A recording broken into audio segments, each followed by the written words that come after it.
നമസ്കാരം. Third division വാർത്തകളിലേക്ക് സ്വാഗതം. വാർത്തകൾ വായിക്കുന്നത് അശ്വതി. സിപിഎമ്മിനെ വീണ്ടും MV ഗോവിന്ദൻ നയിക്കും. സംസ്ഥാന സമിതിയിലേക്കുള്ള അംഗങ്ങളെ തിരഞ്ഞെടുത്ത സിപിഎം 89 അംഗ സംസ്ഥാന സമിതിയിൽ 17 പുതുമുഖങ്ങളെയാണ് ഉൾപ്പെടുത്തിയിരിക്കുന്നത്. സിപിഎം സംസ്ഥാന സെക്രട്ടറിയായി MV ഗോവിന്ദൻ തന്നെ തുടരും. 5 പുതിയ ജില്ലാ സെക്രട്ടറിമാരും സംസ്ഥാന സമിതിയിലുണ്ട്. K. Rafeeq, M. Rajagopal, M. Mehboob, KV Abdul Khader, VP Anil എന്നിവരും കോട്ടയത്ത് ജില്ലാ സെക്രട്ടറിയാകാൻ സാധ്യതയുള്ള TR രഘുനാഥനും സംസ്ഥാന സമിതിയിൽ ഉൾപ്പെട്ടിട്ടുണ്ട്. അതേസമയം പത്തനംതിട്ടയിൽ നിന്ന് സംസ്ഥാന സമിതിയിലേക്ക് ആരെയും ഉൾപ്പെടുത്തിയിട്ടില്ല. മന്ത്രി വീണ ജോർജിനെ ഉൾപ്പെടുത്തുമെന്ന് സൂചന ഉണ്ടായിരുന്നിട്ടും അവസാന ഘട്ടത്തിൽ ക്ഷണിതാവായി ഉൾപ്പെടുത്തുകയായിരുന്നു. ജോൺ ബ്രിട്ടാസ് MPയെയും ഉൾപ്പെടുത്തിയിട്ടുണ്ട്. കരുനാഗപ്പള്ളിയിലെ വിഭാഗീയതയെ തുടർന്ന് സൂസൻ കോടിയെ CPM സംസ്ഥാന സമിതിയിൽ ഉൾപ്പെടുത്തിയിട്ടില്ല. അശാസ്ത്രീയ ഡയറ്റ് വിദ്യാർത്ഥിനിയുടെ ജീവനെടുത്തു. അശാസ്ത്രീയ ഡയറ്റ് സ്വീകരിച്ച ആരോഗ്യനില വഷളായ വിദ്യാർത്ഥിനി ചികിത്സയിലിരിക്കെ മരണത്തിന് കീഴടങ്ങി. കൂത്തുപറമ്പ് മെരുവമ്പായി ഹെൽത്ത് സെന്ററിന് സമീപം 18കാരിയായ ശ്രീനന്ദയാണ് മരിച്ചത്. ബിരുദ വിദ്യാർത്ഥിനിയായിരുന്നു കുട്ടി. കഴിഞ്ഞ ഏതാനും നാളുകളായി ഡയറ്റിലായിരുന്നു ശ്രീനന്ദ. യൂട്യൂബ് നോക്കിയാണ് ഭക്ഷണ ക്രമീകരണങ്ങൾ നടത്തിയിരുന്നത്. തനിക്ക് തടി കൂടുതലാണെന്ന ചിന്ത പെൺകുട്ടിയെ അലട്ടിയിട്ടുണ്ടായിരുന്നു. യൂട്യൂബ് നോക്കി സ്വീകരിച്ച ഡയറ്റ് അശാസ്ത്രീയമായതാകാം പെൺകുട്ടിയുടെ ആരോഗ്യനില വഷളാകാൻ കാരണമെന്നാണ് പ്രാഥമിക നിഗമനത്തിലുള്ളത്. MSc മിയ ബെർത്തിലടുത്തു. വിഴിഞ്ഞം വഴിയുള്ള ആദ്യ ജെറ്റ് സർവീസ് നടത്തുന്ന മെഡിറ്ററേനിയൻ ഷിപ്പിംഗ് കമ്പനിയുടെ MSc മിയ കഴിഞ്ഞ ദിവസം വൈകിട്ട് തുറമുഖത്തെത്തി. സിംഗപ്പൂരിൽ നിന്ന് വന്ന കപ്പൽ ഇന്ന് പോർച്ചുഗലിലേക്ക് തിരിക്കും. 399.99 മീറ്റർ നീളവും 62 മീറ്റർ വീതിയുമുള്ള ഈ കപ്പലിന്റെ ഡ്രാഫ്റ്റ് 16 മീറ്ററാണ്.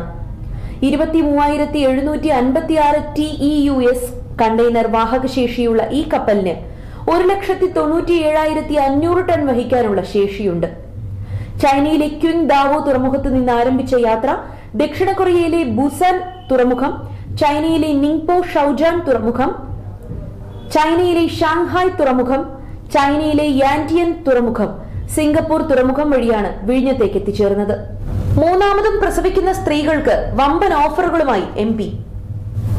ആന്ധ്രാപ്രദേശിൽ മൂന്നാമതൊരു കുഞ്ഞിന് ജന്മം നൽകുന്ന സ്ത്രീകൾക്ക് ആനുകൂല്യങ്ങൾ പ്രഖ്യാപിച്ച് തെലുങ്കുദേശം പാർട്ടി വിജയനഗരം MP കാളിസെറ്റി അപ്പല നായിഡു.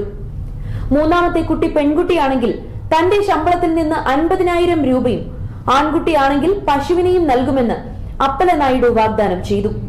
അന്താരാഷ്ട്ര വനിതാ ദിനത്തോടനുബന്ധിച്ച് നടന്ന യോഗത്തിലാണ് അപ്പല നായിഡുവിന്റെ പ്രഖ്യാപനം.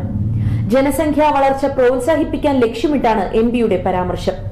ജനസംഖ്യാ വളർച്ച പ്രോത്സാഹിപ്പിക്കുന്നതിനുള്ള നടപടികൾ സ്വീകരിക്കണമെന്ന ആന്ധ്രാപ്രദേശ് മുഖ്യമന്ത്രി ചന്ദ്രബാബു നായിഡുവിന്റെ ആഹ്വാനത്തിന്റെ പശ്ചാത്തലത്തിലാണ് അപ്പല നായിഡുവിന്റെ വാഗ്ദാനം. ചുട്ടുപൊള്ളി AC വിപണി. നിർമ്മാണ സാമഗ്രികളുടെ ക്ഷാമം രൂക്ഷമായതോടെ AC വില വർദ്ധിപ്പിക്കാൻ കമ്പനികൾ ഒരുങ്ങുന്നു.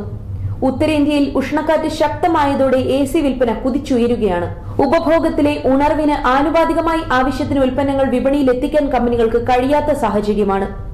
കംപ്രസറുകൾ, കോപ്പർ ട്യൂബുകൾ, അലുമിനിയം, സ്റ്റെയിൻലെസ് സ്റ്റീൽ എന്നിവയുടെ ദൗർലഭ്യമാണ് കമ്പനികൾക്ക് വെല്ലുവിളി സൃഷ്ടിക്കുന്നത്. ഈ വർഷം വേനൽക്കാലത്ത് ACയുടെ വില 5% വരെ കൂടുമെന്ന് കമ്പനികൾ പറയുന്നു. പ്രമുഖ കമ്പനികളായ Voltas, Daikin, blue star, higher എന്നിവയെല്ലാം വില വർധനയ്ക്ക് ഒരുങ്ങുകയാണ്. ധനകാര്യ സ്ഥാപനങ്ങളിൽ നിന്നും ഭീഷണി സന്ദേശം. വായ്പ ഉടൻ തിരിച്ചടച്ചില്ലെങ്കിൽ കേസ് കൊടുക്കുമെന്ന് പറഞ്ഞ വയനാട് ഉരുൾപൊട്ടൽ ദുരിതബാധിതർക്ക് സ്വകാര്യ ധനകാര്യ സ്ഥാപനത്തിൽ നിന്ന് ഭീഷണി. HDB ഫിനാൻസ് എന്ന സ്ഥാപനത്തിൽ നിന്നും 70,000 രൂപ വായ്പയെടുത്ത ചൂരൽമല സ്വദേശി രമ്യയ്ക്കാണ് ഭീഷണി സന്ദേശം ലഭിച്ചത്. അതിൽ 17,000 രൂപയാണ് ഇനി തിരിച്ചടയ്ക്കാനുള്ളത്. ചൂരൽമല വില്ലേജ് റോഡിലാണ് രമ്യയുടെ വീടുണ്ടായിരുന്നത്. എന്നാൽ ഉരുൾപൊട്ടലിൽ ഈ വീട് ഭാഗികമായി തകർന്നിരുന്നു. പിന്നീട് ഇവർ കൽപ്പറ്റയിലാണ് ഇപ്പോൾ താമസിക്കുന്നത്. ചൂരൽമലയിൽ തയ്യൽക്കട നടത്തിയിരുന്ന രമ്യ ഇപ്പോൾ ബെയിലി എന്ന പേരിൽ 30ഓളം സ്ത്രീകൾ തുടങ്ങിയ സംരംഭമായ ബാഗുകൾ നിർമ്മിക്കുന്ന സ്ഥലത്താണ് ജോലി ചെയ്യുന്നത്. ജീവിതം വഴിമുട്ടി നിൽക്കുന്നതിനിടെയാണ് ധനകാര്യ സ്ഥാപനത്തിന്റെ നിരന്തരമായ ഭീഷണി. MDMA വിഴുങ്ങി മരണപ്പെട്ട യുവാവിന്റെ വയറ്റിൽ നിന്നും കഞ്ചാവ് പൊതിയും കണ്ടെത്തി. പോലീസിനെ കണ്ട് മാരക മയക്കുമരുന്നായ MDMA അടങ്ങുന്ന പ്ലാസ്റ്റിക് പൊതികൾ വിഴുങ്ങിയതിനെ തുടർന്ന് മരിച്ച താമരശ്ശേരി സ്വദേശി ഷാനിദിന്റെ വയറ്റിൽ നിന്നും കഞ്ചാവ് പൊതിയും കണ്ടെത്തി. കഴിഞ്ഞ ദിവസം രാവിലെ നടത്തിയ പോസ്റ്റ്മോർട്ടത്തിലാണ് MDMAയ്ക്ക് പുറമെ 9 ഗ്രാമിന്റെ കഞ്ചാവ് പൊതിയും കണ്ടെത്തിയത്. 2 കവറുകളാണ് കണ്ടെത്തിയത്. പൊതി പൊട്ടി MDMA ആന്തരിക അവയവങ്ങളിലേക്ക് പടർന്നതാണ് മരണകാരണമെന്നാണ് നിഗമനം. കഞ്ചാവ് പൊതി പൊട്ടിയിട്ടില്ല. രാസപരിശോധനാ ഫലം ലഭിച്ചാലേ സ്ഥിരീകരിക്കാനാകൂവെന്ന് അന്വേഷണ ചുമതലയുള്ള പേരാമ്പ്ര DYSP ലതീഷ് പറഞ്ഞു. ഉപരാഷ്ട്രപതി ധൻഖറിനെ ആശുപത്രിയിൽ സന്ദർശിച്ച് മോദി.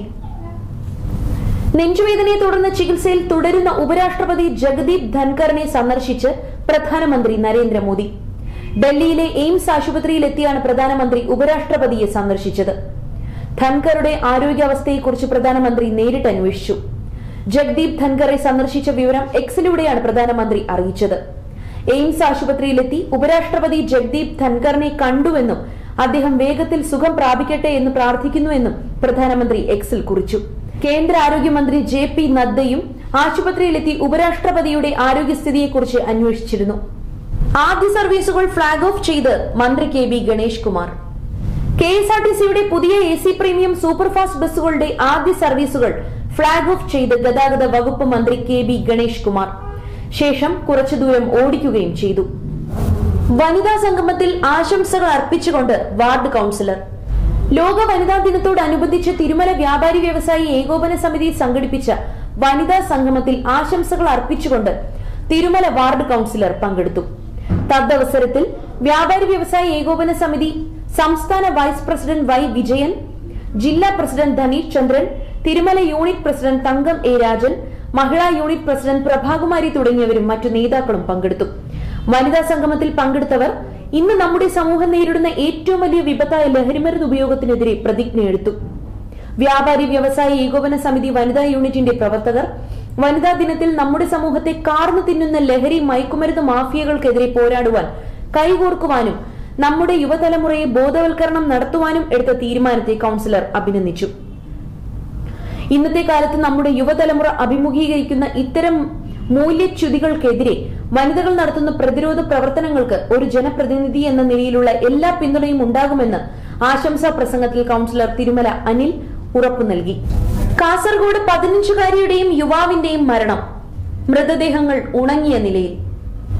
പൈവളികയിലെ 15 വയസ്സുകാരിയുടെയും ഓട്ടോ ഡ്രൈവർ പ്രദീപിന്റെയും മരണം ആത്മഹത്യയെന്ന് പ്രാഥമിക പോസ്റ്റ്മോർട്ടം റിപ്പോർട്ട്.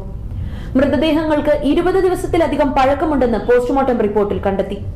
മൃതദേഹങ്ങൾ ഉണങ്ങിയ നിലയിലായിരുന്നു. കണ്ണൂർ മെഡിക്കൽ കോളേജ് ആശുപത്രിയിലായിരുന്നു പോസ്റ്റ്മോർട്ടം നടന്നത്. കൂടുതൽ പരിശോധനയ്ക്കായി മൃതദേഹ അവശിഷ്ടങ്ങൾ ഫോറൻസിക് ലാബിലേക്ക് അയച്ചു. അതേസമയം ആത്മഹത്യക്ക് കാരണം എന്താണെന്ന് വ്യക്തമായിട്ടില്ല. ഇരുവരുടെയും ഫോണുകൾ പരിശോധിക്കാനുള്ള തീരുമാനത്തിലാണ് പോലീസ്.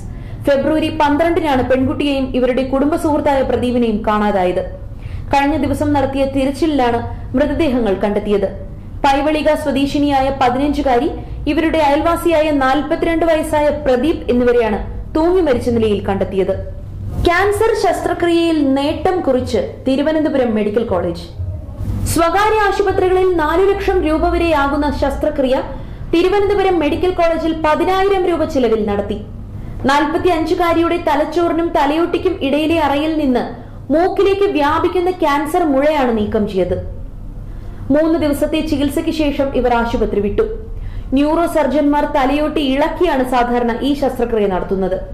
എന്നാൽ മെഡിക്കൽ കോളേജ് ആശുപത്രിയിലെ ENT വിഭാഗം അത്യാധുനിക ഉപകരണങ്ങളുടെ സഹായത്തോടെ വെല്ലുവിളി ഏറ്റെടുക്കുകയായിരുന്നു.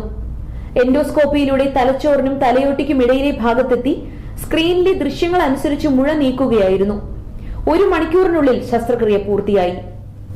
ആറ്റുകാലമ്മയുടെ തിരുനടയിൽ മേളപ്രമാണിയായി നടൻ ജയറാം. ആറ്റുകാൽ ഭഗവതി ക്ഷേത്ര നടയിൽ കഴിഞ്ഞ ദിവസം മേളപ്രമാണിയായി നടൻ ജയറാം കൊട്ടിക്കയറി. ചെണ്ട, കൊമ്പ്, കുഴൽ, ചേങ്ങില എന്നിവയിലായി 100 കലാകാരന്മാരുടെ അധിപനായാണ് ജയറാം എത്തിയത്. ആറ്റുകാൽ ക്ഷേത്രനടയിൽ പഞ്ചാരിമേളം അവതരിപ്പിക്കാൻ അവസരം ലഭിക്കുന്നത് മഹാഭാഗ്യമാണെന്ന് ജയറാം പറഞ്ഞു. എത്രയോ വർഷം ഞാനിവിടെ വന്നിട്ടുണ്ട്. പൊങ്കാല മഹോത്സവം കണ്ടിട്ടുണ്ട്. സ്ത്രീകളുടെ ആത്മസമർപ്പണം കണ്ട് അത്ഭുതപ്പെട്ടിട്ടുണ്ട്.